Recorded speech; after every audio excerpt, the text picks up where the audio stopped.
So I'm still meditating on Esau and Jacob, and I am specifically in Genesis chapter 25, and I'm going to start again on verse 29. This is when Jacob had made pottage, and Esau came from the field, and he was faint. And Esau said to Jacob, "Feed me, I pray thee, with that same red pottage, for I am faint." And Jacob said, "Sell me this day thy birthright." And Esau said, "Behold, I am at the point to die, and what profit shall this birthright do to me?" Anyway, so Esau agreed to sell Jacob his birthright. And then Jacob gave Esau food to eat. But the main thing that I want to focus on is I'm focusing on Jacob and his character.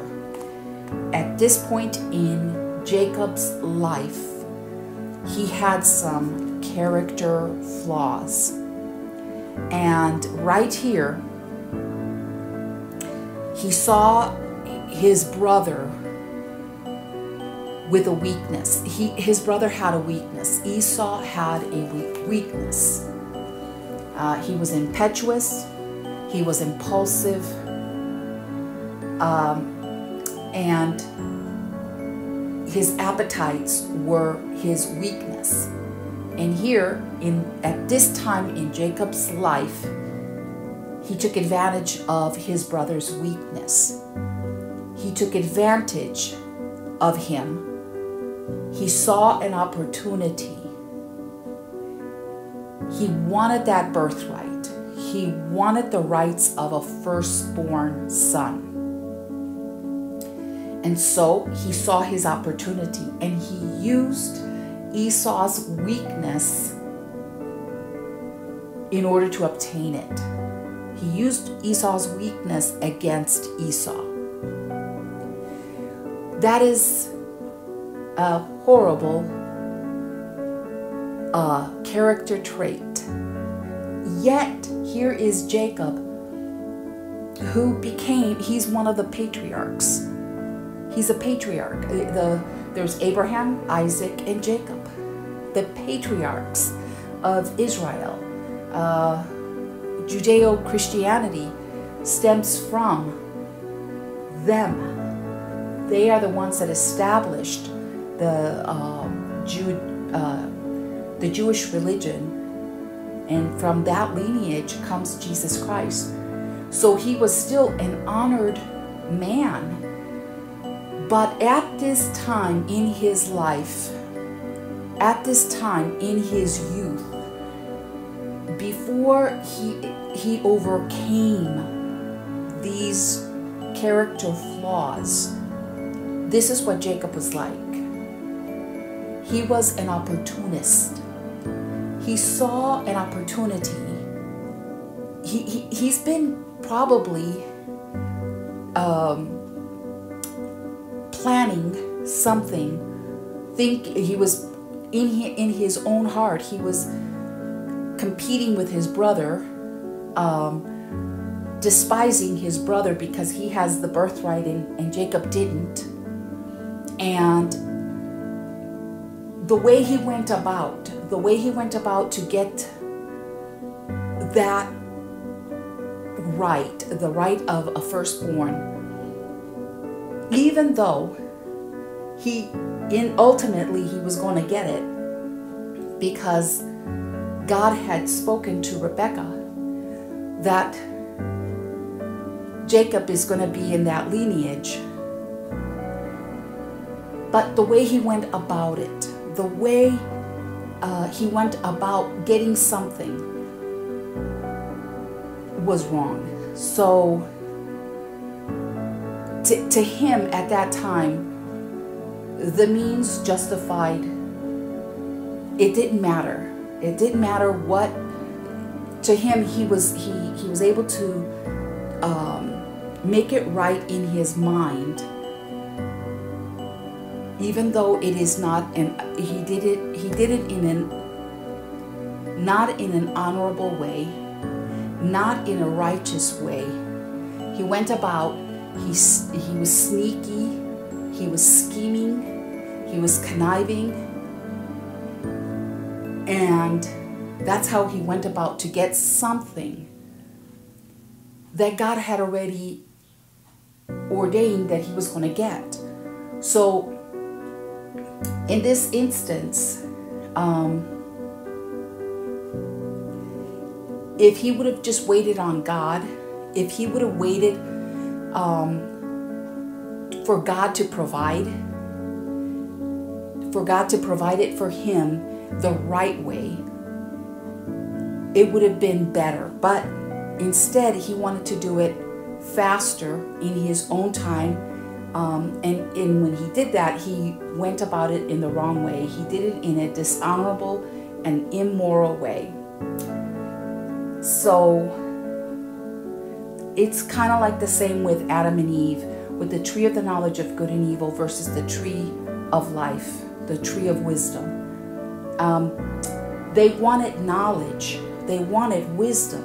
They wanted to be wise, but they went to the wrong source. The tree of the knowledge of good and evil, they went to the wrong source for their knowledge and for their wisdom. Instead of going to God, instead of going to the tree of life, the tree of wisdom, they went to the wrong source.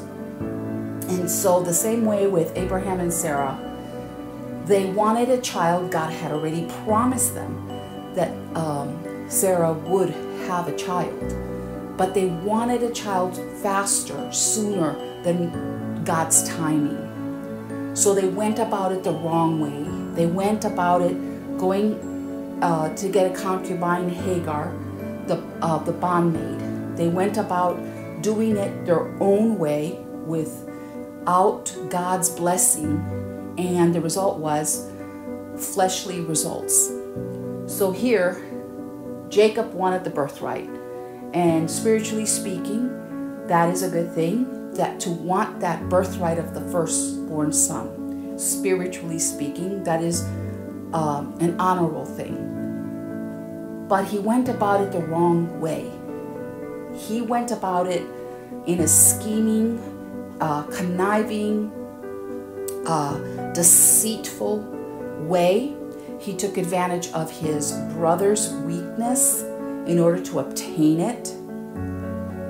So the same way with us, like in our lives, there are things that we want.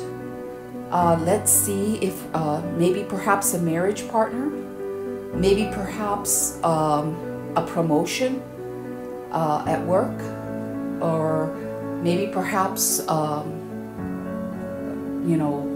beautiful home. God, of course, wants us to have good things. He wants to bless us. Especially, he wants us to be fruitful and multiply. He wants to bless us with our marriage partners. But if we are impatient and not waiting on God and his timing, and going about it the way God wants us to go about it, we could do things that are immoral, do things that God does not approve in order to obtain something that he really already wants to bless us with, but we want it faster than what than what God is providing.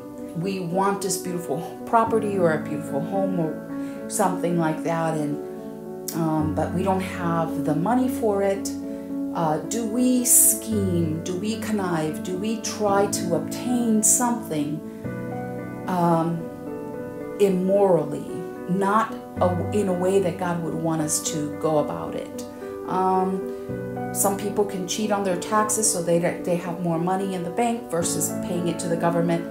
That money can be used to buy that house. So what I'm saying here is the character of Jacob, especially in his youth, before God dealt with him,